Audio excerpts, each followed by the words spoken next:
जोरदार मोर्चे बांधणी सुरू आहे, सर्वच पक्षांची सुरू आहे, भाजपची सुरू आहे. काय सांगा? स्वाभाविक आहे, आता निवडणुका महिना दीड महिन्यावर येऊन पोहोचलेल्या आहेत आणि त्यामुळे भाजपाची पूर्ण देशामध्ये जोरदार बांधणी सुरू आहे. आमच्याकडे आमचं नेटवर्क मोठं आहे, सगळ्या जिल्ह्यात कार्यकर्ते आहेत, जबाबदाऱ्या निश्चित करण्यात आलेल्या आहेत आणि मुंबईमध्ये कोर कमिटीच्या मीटिंगसुद्धा होत आहेत. मी सुद्धा अनेक ठिकाणी सहभागी झालेलो आहे आणि आज मुद्दाम संभाजीनगरला कार्यकर्त्यांना या ठिकाणी भेटण्याकरता आणि इथे त्यांना सर्व कामं करतातच आहे, पण त्यांचं मनोगत सुद्धा ऐकून घेण्याकरता आज मी ठिकाणी आलेलो आहे. काँग्रेसचं एक म्हणणं आहे की ते जिथे जिथे जात आहेत आता त्यांची पण चाचपणी सुरू आहे. खूप मोठा प्रतिसाद त्यांना मिळतोय. संभाजीनगरमध्ये 100वर अर्ज आणि नांदेडमध्ये तर 1000 लोकांनी उमेदवारी मिळावी म्हणून अर्ज केलेले आहेत. 1000 आकडा चुकीचा आहे. नानांना स्वप्न पडलं असेल कदाचित की 1000 लोक, अशी परिस्थिती नाही आहे. लोकसभेची पार्श्वभूमी वेगळी होती. लोकसभेला जे घडतं तेच विधानसभेला घडेल असं काही नाही आहे. लॉटरी काही नेहमी लागत नसते. एकदा लागली की पुन्हा लॉटरी लागेल ही जी अपेक्षा नानांची आहे ती फार चुकीची आहे. या ठिकाणी देशामध्ये नरेंद्र मोदींच्या नेतृत्वाखाली तिसऱ्यांदा सरकार आरूढ झालं असल्यामुळे मला वाटतं केंद्राचा फार मोठा मदतीचा हात हा महाराष्ट्रामध्ये निश्चित राहणार आहे. आणि लोकांना कल्पना आहे की महाराष्ट्रामध्ये जर भाजपचं सरकार आणि महायुती सरकार आलं तर त्याला काम करायला वाव मिळेल.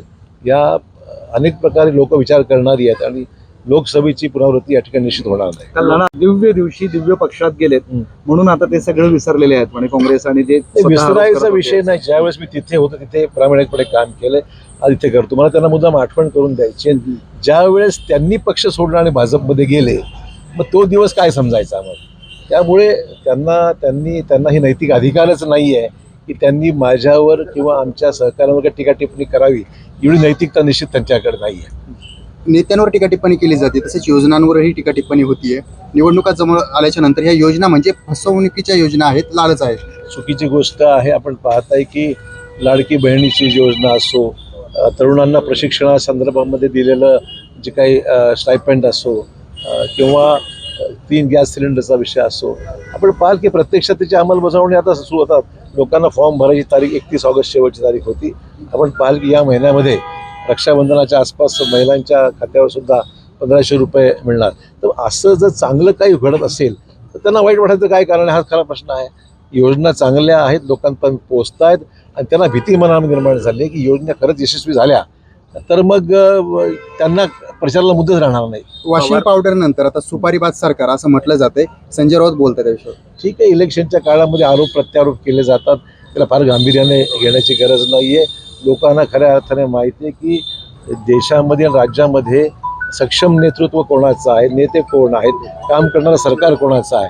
त्यामुळे अशा प्रकारच्या वक्तव्यातून ठीक आहे लोकांची तात्पुरती करमणूक होत असेल पण त्यातून काही निंबटं मिळतील असा विषय नाही आहे. पवार कुटुंबियांनी मला एकटं पाडलं असं वक्तव्य अजित पवारांनी लोकसभा प्रचाराच्या वेळेस केलेलं होतं निवडणुकीत. मात्र आज ते म्हणतात की मी घरात राजकारण आणायला नको होतं असं त्यांनी कबुली दिली. काय ठीक आहे, तो त्यांचा अंतर्गत विषय, मी त्याच्यावर काही अधिक भाष्य करू इच्छित नाही. अजितदादा हे एक सक्षम नेते आहेत. पवारसाहेब हे देशाचे ज्येष्ठ नेते आहेत. त्याच्यात जे काही घडलं हा त्यांच्या घरातला अंतर्गत विषय आहे. सुप्रिया सुळे असं म्हणाल्या की ज्यावेळेस मी भाजपवर किंवा सत्तेवर बोलते त्यावेळेस माझ्या नवऱ्याला ईडीची नोटीस पाठवली.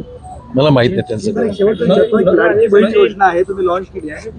तुमचं 3 पक्षाचं सरकार आहे, प्रत्येक जण वेगवेगळं त्याचं क्रेडिट घेण्याचा प्रयत्न करत आहे. म्हणजे अजितदादा, माझी लाडकी बहीण किंवा एकनाथ शिंदे. नाही, त्यात काय चुकीचं आहे? आम्ही तिघही मिळून एकत्र आहोत. आमची ही महायुती आहे, त्यामुळे तिघांना क्रेडिट घेणं काही चुकीचं नाही आहे. प्रत्येक जण इंडिव्हिज्युअल घेण्याचं असं काही इंडिव्हिज्युअल विषयच नाही आहे. हा तिन्ही घटक पक्षांनी घेतलेला मंत्रिमंडळाचा निर्णय आहे. त्यामुळे ह्याचं क्रेडिट जे आहे तीच तिघा सर्वांना आहे. तुम्ही राज्यभर फिरल्याच्या नंतर तुम्हाला विरोधकांचं भविष्य काय वाटतं? नाही, विरोध आपण पाहाल तुम्ही, जनता ही महायुतीच्या बाजूने राहील आणि सरकार महायुतीचं राज्यात येणार. नोव्हेंबरच्या दुसऱ्या आठवड्यात विधानसभा निवडणुकीची शक्यता आहे. 15 नोव्हेंबरपर्यंत निकाल लागण्याची शक्यता आहे. नेमकं का उशीर करण्यात काय कारण आहे? मागची असं आहे की ह्या सगळ्या गोष्टी ज्या आहेत त्या कायद्याने ज्या गोष्टी केल्या पाहिजेत.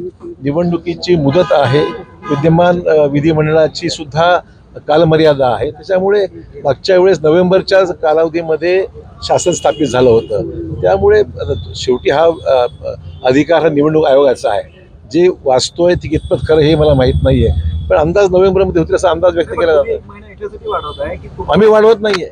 असा आरोप निवडणूक आरोप आमचा आम्हाला नाना आरोप पटोलेही म्हणाले. नाना पटोले माहितीच अजून निवडणुकीची काही प्रक्रिया योजना जाहीर नाना पटोलेंना कायदा निवडणूक काय प्रक्रिया ज्ञानच नाही आहे. म्हणजे राष्ट्रीय पक्षाचा महाराष्ट्राचा अध्यक्ष असं भाषा वापरतो ही केविलवाणी गोष्ट आहे. अभ्यास थोडा तरी करा, वाचायची सवयच नाही आहे. निवडणूक आयोगाला अधिकार आहे की राज्यामधल्या निवडणूक तारखा घोषित करणं. कुठल्याही राजकीय पक्षाचा त्याच्यावर हस्तक्षेप असायचं कारण नाही आहे. आणि ज्या काही तारखा घोषित होतील त्या निवडणूक आयोगाच्या कक्षेतला विषय आहे. जागा वाटपाबाबत गोंधळ होऊ नये म्हणून भाजप शिंदे गट आणि अजितदादा यांच्या स्वतंत्र सर्व्हे होता. याआधी देखील सर्व्हे हो ना, करण्यात सर्व्हेचं कारण देऊन भाजप शिंदे आणि अजित पवार यांचं तिकीट कापल्याचा आरोप होता. तिकीट कापण्याचा कोणाचा प्रश्न नाहीये. तत्व एवढंच आहे, कुठल्या पक्षाची जागा कोणाला दिल्यास ती निवडून येऊ शकते हा विषय आहे. त्यामुळे प्रत्येक पक्ष आपला सर्वे करत असेल त्यात चूक काहीच नाही आहे. जिथे जो शेवटी घटक पक्ष म्हणून आम्हाला सर्वांना विचार करावा लागेल की जागा कुठल्या पक्षाला दिली तर निवडून येईल हा विचार करून निर्णय घेतला पाहिजे. देश विदेशातील प्रत्येक घडामोडींचे लाईव्ह अपडेट मिळवण्यासाठी आता साम टीव्हीच्या सर्व सोशल मीडिया प्लॅटफॉर्मला लाईक, फॉलो आणि सबस्क्राईब करा.